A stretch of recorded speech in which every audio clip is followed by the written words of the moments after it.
We are back at it again with some more anime recommendations. Do you have a lot of time on your hands since it is the end of the year? Or are you just bored and wondering what to watch? Well, look no further, for I have the animes you can binge and pass a lot of time on. Bleach. We will be starting off our list with this one. Mainly because it was a great anime that went on for 8 years with 366 episodes, and a sequel has come out recently called Bleach: Thousand Year Blood War. Thus, it is a great choice if you have time and is interested with action-packed fight scenes. The main style of the anime is battle focused around main character Ichigo Kurosaki starting out as a weakling, then slowly gaining power to stand up against his foes and defeating them to save his allies and such. Although some may grow tired of the same plot being reused over and over again, you can skip over the boring parts and watch the fight scenes as they are pretty epic, and it only gets better with the new season. Now then, to give a brief overview of the story for everyone to decide whether they would be interested in watching or not. The main focus of the anime follows Ichigo's journey from being a normal human that can see ghosts to becoming a soul reaper that saves these wandering souls and sending them to Soul Society. I guess you guys can consider it the heaven or hell we know of.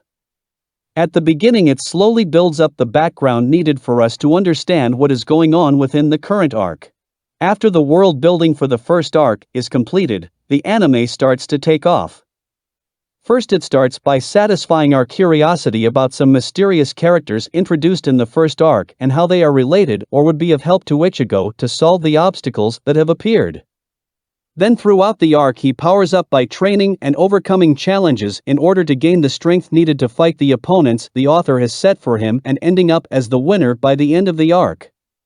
Of course, you can't forget the amazing battles that will be taking place in each arc that could have you sitting at the edge of your seats.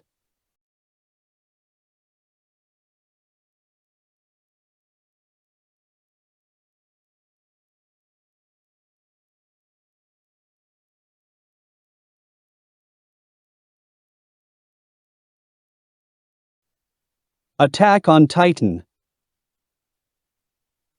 Now, this anime was one of the most hyped up animes when it came out in America, so that's saying something. I'd say the story is pretty great and well planned with cool animations.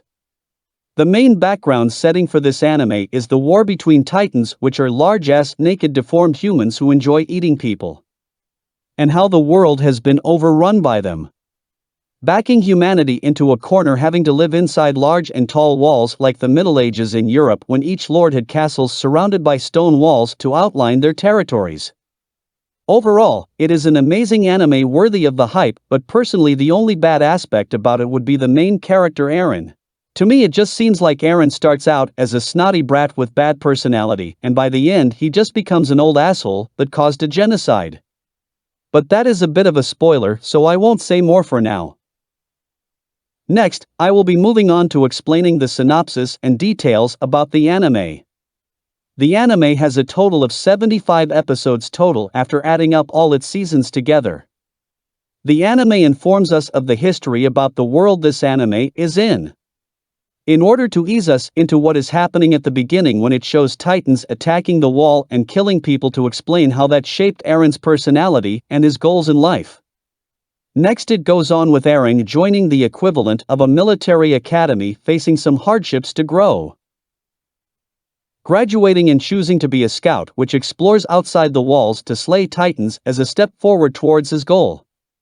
By the way, as a side note, the military personnel have devices at their hips that shoots out wires, allowing them to swing from tree to tree like Spider-Man. I would say the core aspect that kept this story ongoing for so long is Eren finding out more and more about his identity as the story goes on, and the curiosity it brings to the audience kept it going for 4 seasons, with the 3rd and 4th season having 2 parts. Code Geass. I remember this anime being one of the best during its time, and is probably still up there in rankings even to this day, in my opinion. This anime follows Lelouch Lamperouge, or Lelouch Le Britannia, a prince of the Holy Empire of Britannia, the most dominant military nation in the world, that was discarded at a young age from the royal family along with his sister. The narrative and characteristics of this anime showcases Lelouch as a brilliant person proficient in strategizing and building up enough power to overthrow the Britannian Empire. On one hand, Lelouch lives a normal life as a student in Japan while formulating his plans and starting up revolts on the other. During a battle between Japanese rebels and Britannia's armed forces, Lelouch finds a mysterious girl named Cece who gives him the power of Geas, the power of kings, in his left eye. As the name suggests, it gives him the power to command those who look him in the eyes. Having realized the potential of his newfound power, he embarks on a mission to overthrow Britannia as a masked vigilante known as Zero, leading the Japanese rebels into battle and overcoming the Britannian army little by little. But on his journey he meets many obstacles and setbacks, but at the end of the day he accomplishes his goal like every other main character in animes and becomes king. Demon Slayer. Another popular pick about Tanjiro embarking on a journey as a demon slayer, killing demons. But the way this anime starts is pretty saddening, as the author chooses to show us Tanjiro and his adorable family living in the woods, but everyone dies by a rogue demon and his last surviving family member, his sister, is turned into a demon as well. Although it is saddening, it ingrains the reason and goals of Tanjiro into our heads, unlike the others that just gives us a backstory and such. While the anime does not have as many episodes total as the rest, it is worth the watch. For the synopsis, it goes like this. After his father's death, he assumed responsibility for ensuring the family's livelihood as the oldest sibling. He goes to the nearby village to sell some charcoal on a brisk winter day. He is forced to spend the night in the house of an inquisitive man, who warns him about strange creatures that roam the night as dusk falls. Evil spirits that yearn for human flesh. Tanjiro's worst nightmare comes true when he finally gets home. With the exception of his sister Nezuko, who has transformed into a demon that devours flesh, his entire family has been brutally murdered. Tanjiro sets out on a journey to avenge his family and find a way to turn his beloved sister back into a human. Engulfed in hatred and despair, Tanjiro tries to stop Nezuko from attacking other people as he takes her everywhere slaying demons. Kingdom. An anime that shows us Yasuhisa Hara's take on the historical events that occurred during China's Warring States era. Of Shi Huangdi's rise to becoming the emperor that unites all of China. I believe the anime is well thought out, educating us on Chinese history while making it entertaining so that we would remember it, unlike when we were in history class being bored to death and falling asleep lol. However, in order to actually get into this epic anime, you will have to force yourself to watch the entire first season, not because the story is terrible or anything, but because the animation during the first season is truly bad and is of a different animation style that most anime fans are not used to as being shown, but it goes back to the normal style we are familiar with from season 2 onwards. As for what parts get covered over the course of the seasons released so far. During China's Warring States period, when a raging dragon would raze the land for 500 years, many kingdoms would rise and fall, paving the way for the next generation of kings and generals to compete for power. From the never-ending cycle of war, 7 powerful states emerged in the end. Xin, a war-orphan slave in the kingdom of Qin, trains hard with fellow slave and best friend Piao, who shares his proud dream of becoming a great general of the heavens one day. However, when a king's retainer hires Piao to work in the royal palace, the two are forced to part ways. Piao returns to Xin, half dead, after a bloody coup, with a mission that will take him to a meeting with China's young king, Ing Zhang, who is strikingly similar to Piao. Kingdom follows Xin as he enters China's great, bloody history for the first time. In his long quest to become a great general of the historic 7 warring states, he must create his own path to fame. Haikyuu.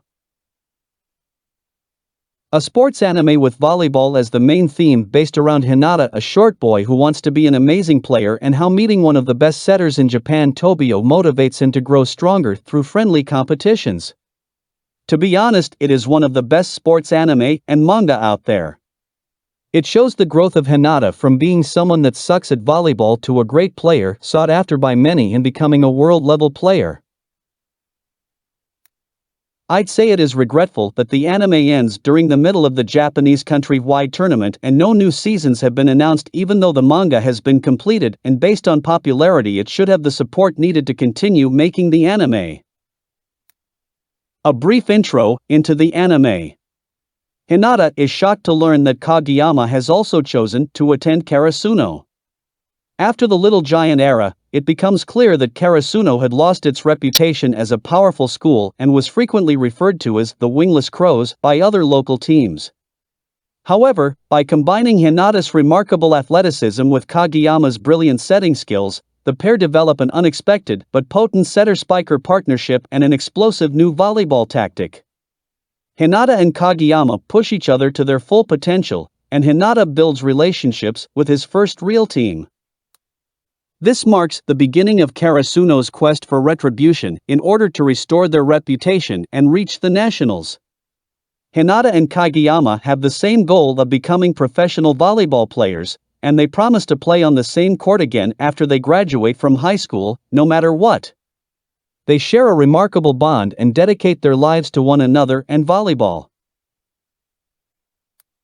Bakuman. Bakuman gives us an insight into the life of everyday students, becoming no-name manga artists and slowly grinding up the ladder in rankings to becoming one of the most popular manga artists.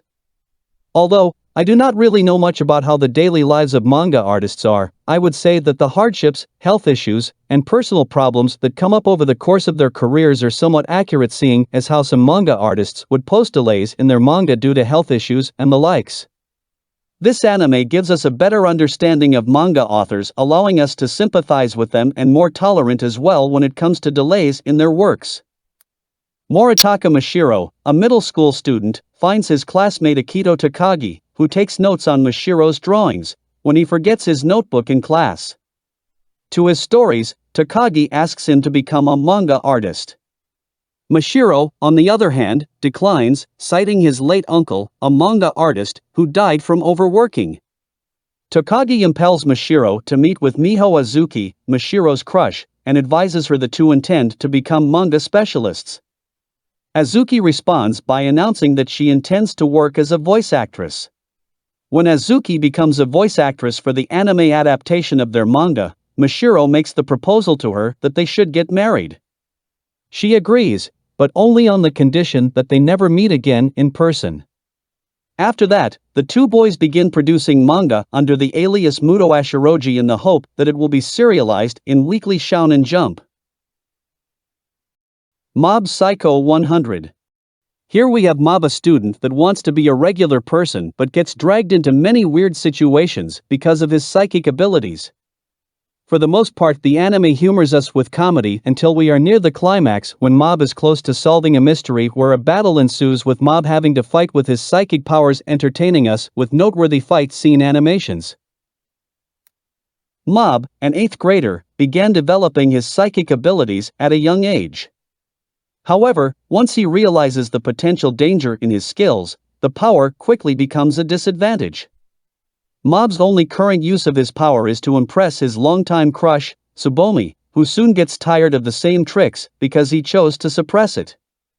To effectuate control on his abilities, Horde enrolls himself under the wing of Arataka Ray-Gen, a scalawag professing to be a clairvoyant, who exploits crowds' powers for pocket change.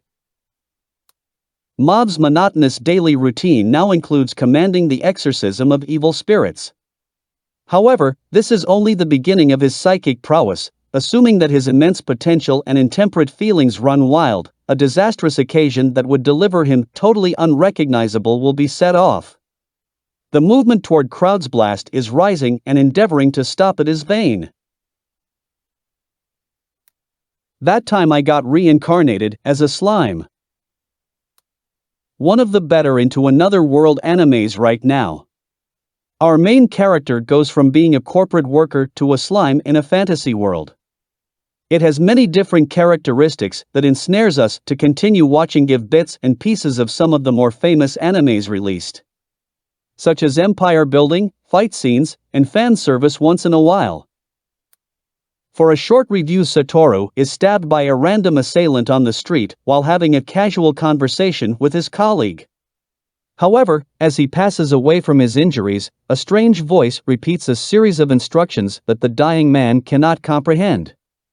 Satoru discovers when he regains consciousness that he has reincarnated as a slimy goop in a new world. He gains new abilities as a result, most notably the ability to devour anything and imitate its appearance. The sealed catastrophe-level monster Veldora, who had been responsible for raising a town to ashes for 300 years, is then discovered by him. Satoru becomes his friend because he understands his predicament and promises to help destroy the seal. In exchange, Veldora gives him the name Rimuru Tempest to protect him from the devil. Rimuru sets out on a new journey with a clear objective now that he has been released from the drudgery of his previous existence. His gooey antics spread throughout the world as he adjusts to his new body, gradually altering his destiny. Overlord. However, it somehow turns into a world domination story and how he cleverly plans his schemes to be a great ruler for the creations made by his old guildmates and spreading his influence across the world he is in. Our main character is more strategic than most and like to be low-key at first, so the amount of action is lower than most but increases across the seasons. Having realized he is no longer in the real world and has become Momonga in his game. Momonga tried to use player functions like the chat, a GM call, or even a forced logout because he was aware of the state and situation in which it is no longer a game. However, none of these seem to be accessible anymore. So he considers embarking on a long-term quest to determine whether anyone else from Yggdrasil was also transported into this new world, refusing to accept that he was the only player to be transported after experiencing the end of Yggdrasil. Recognizing the course of action he will take next, Momonga sets out to explore, investigate, and conquer the vast, unknown new world outside the underground tomb with the assistance of his subordinates from Nazarick. That will be all for this video. Comment below if you have any other suggestions on what to watch. Please like, comment, and subscribe for more.